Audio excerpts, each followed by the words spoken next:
Welcome everyone, I'd like to show you how to easily fix your Nintendo Switch OLED not turning on or not charging. So there's some glitch within the Switch where essentially having Joy-Cons in will sometimes mean that the charging doesn't work. So all you need to do, right, let's assume your Switch is off. Let's say, it's not turning on, and if you charge it, it's not doing anything. All you need to do is just remove your Joy-Cons. So just remove the left one, and then remove the right one right here, and then all you need to do is just get the charging cable for your Switch.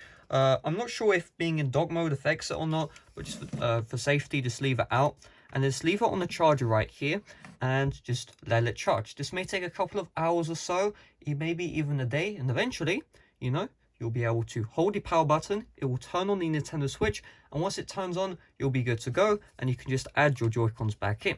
Keep in mind that, there's a bit of a caveat, which is most likely your Joy-Cons will be at a lower battery percentage, meaning when you, put them back in, well, you're going to have a bit of a worse battery life with that current charge. However, that should solve the issue with the Switch not charging, and if this ever happens again, all you need to do is just repeat the same process.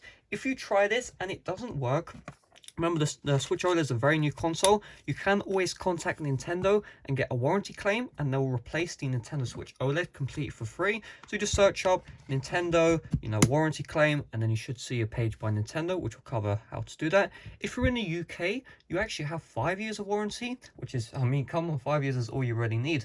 As long as you invoke consumer law rights, so what you need to do is contact the person you bought the Switch OLED from. So if you bought from an eBay, you're kind of screwed. Let's say you bought from Nintendo site, you contact them, say you want to invoke consumer law rights, and they are legally entitled to give you a free replacement if the switches are actually faulty and you didn't break it yourself, or if you got it from a third-party site like game.com, which I think I did, or game.co.uk, whatever, same thing. You need to contact them, and then they are also legally entitled to. If they don't, you can just escalate it to the legal courts, whatever. I really don't know the process of escalating, but most companies will do that because it's the law, and then you'll be good to go. So thanks for watching. Make sure to check out the playlist on the end screen right now for a bunch of tips and tricks for the Switch OLED. Something new you definitely want to check out. And with that being said, thanks for watching. See you guys later. Bye bye.